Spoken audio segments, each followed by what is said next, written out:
મોરબી રૂપાવટી ગામે રામદેવપીરનો જન્મ નિમિત્તે અને રામદેવપીરના ઉત્સવ નિમિત્તે આજના પાવન દિવસે મચુ નદીના કાંઠે આવેલ રૂપાવટી ગામે વર્ષો પુરાણું રામદેવપીરનું મંદિર આવેલું છે। અહીંયા દર વર્ષે મેળા જેવો માહોલ જોવા મળે છે। આયા રામદેવપીર ની ધજા નેજા રામદેવપીરની ડેગ વગેરે કાર્યક્રમ રાખવામાં આવે છે। આયા આ જગ્યામાં સંતો મનતો બાપાના સાનિધ્યમાં હાજરી આપે છે અને અહીંયા બપોરે રૂપાવટી રામા મંડળ રમે છે અને સાંજે ભવ્ય લોક ડાયરાનું આયોજન કરવામાં આવે છે અને આયા જિલ્લા અને ગામડામાંથી લાખોની સંખ્યામાં રામદેવપીરના દર્શન તથા પ્રસાદી આજુબાજુના 5 ગામના સહયોગથી જેવા કે રૂપાવટી વસુંધરા જયપુર જીવાપર વગેરે ગામોનો સહયોગ હોય છે। અહીંયા પ્રસાદમાં સોખા ઘીના લાડુ ખીચડી શાક ચા પાણી વગેરે પ્રસાદ સ્વરૂપે આપવામાં આવે છે અને જે રામા મંડળમાં કોર થાય તે રામદેવપીરમાં વાપરવામાં આવે છે। ભવ્ય લોક ડાયરામાં જે રૂપિયા આવે તે મહાપ્રસાદ તરીકે વાપરવામાં આવે છે અને બાપાના દર્શન કરવા માટે લાખો લોકો ઉપડી પડે છે અને ધન્યતા અનુભવે છે એવા મંદિર છે। સાથોસાથ રામદેવપીરના અનેક પરસાઓ છે। આ મંદિર દર્શન કરવાથી દુઃખ દુખડા મટી જાય છે।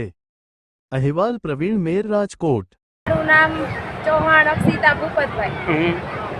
જય રામાપીર। આજ રૂપાવટી ગામમાં ભાદરવા સુદ દૈસમ એટલે કે રામદેવપીરના જન્મદિવસનો દિવસ, જેના રામદેવપીરના જન્મદિવસના નિમિત્તે ગામ રૂપાવટી રામદેવપીરનો ભવ્ય મહોત્સવ રાખવામાં આવ્યો છે, જેમાં રામા મંડળના તમામ સભ્યોનો ખૂબ આમાં ભોગ દીધો છે। એ લોકોએ અહીંયા એને દર વર્ષે રામદેવપીરનું મંડળ એટલે રામા મંડળ રમવામાં આવે છે અને તથા જે ત્યાં આગળ ભક્તો બધાય જે ભાવ ભક્તો જે અહીંયા આવે મંડળ જોવા, એ લોકોને બપોરે પ્રસાદી અને સાંજે 2 ટક પ્રસાદી આપવામાં આવે છે અને સાંજે ભજન રાખવામાં આવેલા છે।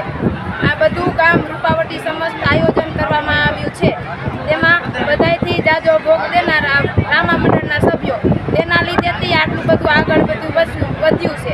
એ લોકો પોતાનું કામ ખોટી કરી અને મંડળ રમવા જાય, જે પૈસા આવે તે રામાપીરના મંદિરમાં વાપરે અને મંદિરનું ખૂબ મોટું આયોજન કરવામાં આવ્યું છે। આ મંદિર રામા મંડળના સભ્યો તથા રૂપાવટી ગામ સમસ્ત બધાનો તમામે સહયોગ આપીને આ મંદિર બાંધવામાં આવ્યું છે।